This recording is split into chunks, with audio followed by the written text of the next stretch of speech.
नमस्कार सर्वांना, खोज मास्टर न्यूज चॅनलमध्ये आपले स्वागत आहे। तर आपण आलेलो आहे जानेफळ गावामध्ये।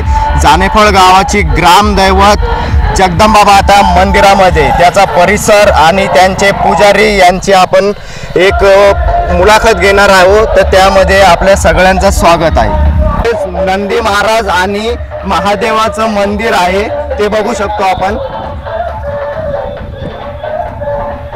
जिथून पायऱ्या लागतात जिथे आपण मंदिराकडे वरती जाणार आहोत।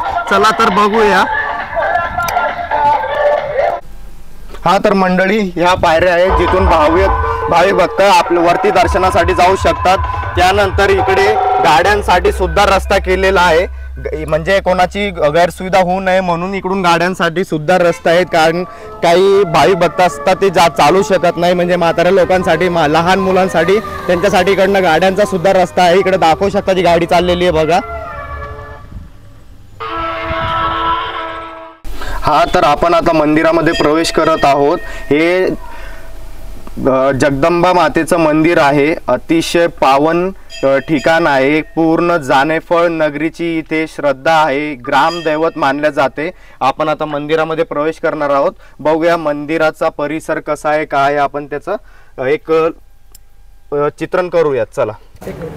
मी अशोक भगवानराव घाटे। बर, आपण इथे पुजारी म्हणून काम करतो? इथे पुजारी म्हणून काम करतो आहे। बर, हा आपला परिसर जानेफळ आणि मातेचं मंदिर जगदंबा मातेचं मंदिर ग्रामदैवत समजले जाते।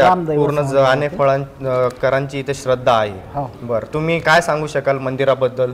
तुम्ही जसा जुना फोटो दाखवला मंदिराचा असा होता आणि आता हे नवीन एवढा भव्य दिव्य झालेला आहे, त्याच्याबद्दल काय सांगू शकता? हां, हे मंदिर जवळजवळ 150 वर्षापूर्वीचे माझे आजोबाचे वडील हे गावचे पाटील होते आणि माझे आजोबा पण गावचे पाटील होते। त्यांच्या काळातलं हे मंदिर आहे। तेव्हापासून हे पुजारी पण माझ्या घराण्यातच आहे। म्हणजे या मंदिराला 150 वर्षाची परंपरा आहे। म्हणजे एक आजोबापासनं इथे तुमचा पूर्ण परिवार हा सेवा देत असतो। ठीक आहे, आणखी तुम्ही काय सांगू शकाल इथे येणाऱ्या भाविक भक्तांबद्दल? बऱ्याच लोकांना इथे अनुभव आलेले आहेत। काहींना मूलबाळ होत नव्हते, अशांना इथून मुलबाळा झालेले आहेत। बऱ्याच लोकांचे ज्यांनी श्रद्धेनं इथे काही नवस कबूल केलेले आहेत, तो नवस पूर्ण झाला आणि ते मग काही ना काही इथे देणगी देतात। हे जे मंदिरामध्ये जे दिसते आहे चांदीचं छत्र, चांदीचा टोप, हा देणगी देताचा त्यांचे जे मनोकामना पूर्ण झाल्यानंतर त्यांनी हे अर्पण केलेले आहे। देणगी देण्याबद्दल काही जणांचे तुम्ही नाव उल्लेख करू शकता? एक त्यांचं नाव एक मोसंबे म्हणून आहेत, ते इथेच अभ्यास केला त्यांनी। इथून जवळजवळ 8-9 विद्यार्थी इथे अभ्यास करणारे होते। त्या 8-9 विद्यार्थ्यापैकी 7 विद्यार्थी हे कुणी याला पोलीस डिपार्टमेंटला, कुणी फोर्समध्ये लागलेलं आहे आणि जे नोकरीत लागले त्यांनी काही ना काही फुलाची पाकळी इथे अर्पण केलेली आहे। एक विशेष म्हणजे एक पुण्यावाली बाई आहे, तिने सुद्धा आम्हाला एक टोप दिलेला आहे आणि सौ स्मिता आजबे ह्यांनी छत्र दिलेलं आहे। म्हणजे भरपूर लोकांची श्रद्धा तर आहेच, म्हणजे मनापासून इथे देणगी देण्यास तयार असतात। ही मुलगी मुंबईला सेल टॅक्स ऑफिसर आहे। बरं, आणखीन काही पॉलिटिकल पार्टीमधून कुठून? पॉलिटिकल पार्टीमधून संजय भाऊ रायमुलकर यांनी ह्याच वर्षी आम्हाला 20 लाख रुपये खर्च करून एक सभामंडप दिलेला आहे, जो बाजूला आहे। हा सभामंडप संजयजी रायमुलकर, एकदा सभामंडप दाखवून द्या। मेकर, काय नाव आपलं? संजय महाराज पाडोळे। काय करता सर आपण? मी कीर्तन म्हणजे वारकरी संप्रदायामध्ये। बरं, यावर्षी मेकर विधानसभा 2024 मध्ये कोण आमदार निवडून येतील असं वाटतं आपल्याला? शिंदे गटाचे का ठाकरे गटाचे? महायुतीचे। शिंदे गटाचे कोण आमदार? डॉक्टर संजय रायमुलकर। बरं, डॉक्टर संजय रायमुलकरांनी केलेल्या काही कामाबद्दल सांगू शकाल आपण? भरपूर कामं केली, सरकारने भरपूर कामं केली। काय उदाहरणार्थ काही काम? आता कालचा ताजाच विषय आहे, आज मराठी भाषेला अभिजात दर्जा दिला सरकारने. अभिजात दर्जा मिळाला हे म्हणजे शिंदे सरकारनं करून दाखवलं. शिंदे सरकार दिलं आणि हिंदू संस्कृतीला पोषक वातावरण आहे त्यांचं. हिंदू संस्कृतीला संस्कृती टिकाव म्हणून खूप प्रयत्न आहेत महायुती सरकारचे. महायुती सरकारचे त्यामुळे यावेळेस परत ते आमदार निवडून सत्तेत येणार काही शंकाच नाही. म्हटलं संजय महाराज पाटोळेंनी ते भाषण केलं का नाही त्याच्यामध्ये सहानुभूती गरिबाची ते रायमुलकर येणार. रायमुलकर येणार. बरं त्यांच्या काही कामाबद्दल तुम्ही काय सांगू शकाल? मी ते माझ्यासोबत कबड्डी खेळत होतो आम्ही सोबत लहानपणचे होतो. लहानपणी बोलू शकतो आम्ही त्यांना जरी पटलं तरी महाराज जर बोलले तर आमचं गावच बोललं असं मी म्हणतो सर. अच्छा सोपान जाधव राहणार लोणी गवळी. आपण सांगू शकाल काही कामाबद्दल त्यांच्या? बर मंजूर केला त्यांनी. बर काम भरपूर काम केले त्यामुळे यावर्षी सुद्धा तेच निवडून येतील. तुम्ही बोलू शकता? महायुतीच येणार. शिंदे सरकार त्यामध्ये रायमुलकर साहेब निवडून येणार. बर त्यांनी केलेलं तुम्ही काही कामाबद्दल सांगू शकणार? भरपूर काय उदाहरणार्थ गावामध्ये PSC आलेली. बर भविष्यामध्ये आणखी त्यांनी काही कामं केले पाहिजे तुमची काही अपेक्षा काही ते सांगू शकाल तुम्ही? हा पण तेच गावामध्ये तुम्हाला कुठल्या प्रकारचं आणखीन भविष्यामध्ये त्यांच्याकडून काय अपेक्षा आहे कामाबद्दल? तशी काही अडचण नाही सगळे कामं व्यवस्थित भरपूर चालू आहेत. बऱ्याचशा शेतकऱ्याची थोडीफार मागणी आहे की जोपर्यंत समजा कर्जमाफी होत नाही तोपर्यंत कर्जमाफी द्याव असा एक मुद्दा काकांनी सांगितलाय. सगळ्या शेतकऱ्यांचा एक कर्जमाफी झाली पाहिजे. 6 ते 7,000 रुपये भाव त्यावेळेस शेतकऱ्याचं घालण्याचं काही खरं नाही शेतकऱ्याचं. बर 6 ते 7,000 रुपये सोयाबीनचा भाव मिळाला पाहिजे. तुरीबद्दल काय सांगू शकाल? तुरीच्या भावाबद्दल 12-15 हजार. बऱ्याचशा लोक समजा आता हरभऱ्याचं पीक आलाय कोणाला आलं नाही ज्याचं गेलं त्याला रुपया सुद्धा भेटला नाही अजून. रुपया सुद्धा भेटला नाही. त्यांच्या अक्षरशः समजा गेले त्यांना रुपया सुद्धा भेटला नाही. बर म्हणजे आता भविष्यामध्ये त्यांनी या प्रकारचा भाव दिला पाहिजे. समजा हरभरा बरेच काही लोकांना आलेला आहे कोणाला आलं नाही तर माझं म्हणणं काय द्यायचे तर प्रत्येकाला द्या नाही तर कोणाला देऊ नका. द्यायचं तर प्रत्येकाला. परंतु थोडं सामाजिक आणि राजकीय क्षेत्रामध्ये मी सक्रिय आहे. मेहकर विधानसभा 2024 या वर्षी तुम्हाला कोण आमदार व्हावं असं वाटेल की शिंदे गटाचे की ठाकरे गटाचे?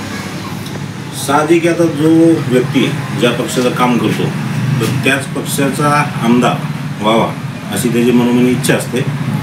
आता सध्या मी केंद्रीय आरोग्य राज्यमंत्री प्रतापराव जाधव साहेब यांच्या नेतृत्वात शिंदे गट शिवसेनेमध्ये सक्रिय आहे.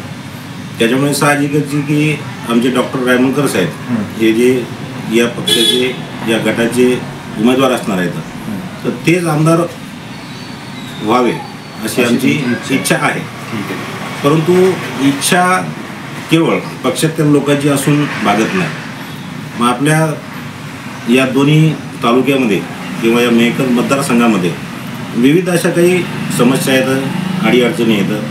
हे आमचे जरी आमदार असतील तरीसुद्धा त्यांचं काही समस्याकडे जे दुर्लक्ष होते कामाच्या व्यस्ततेमुळे होत असेल किंवा त्यांना या समस्या वाटत नसतील तर अशा काही शेतकऱ्याच्या, शेतमजुराच्या, महिलेच्या, त्याच्यानंतर विद्यार्थ्यांच्या ह्या ज्या समस्या आहेत तर ह्या जोपर्यंत सुटत नाहीत तोपर्यंत मतं भेटत नाहीत.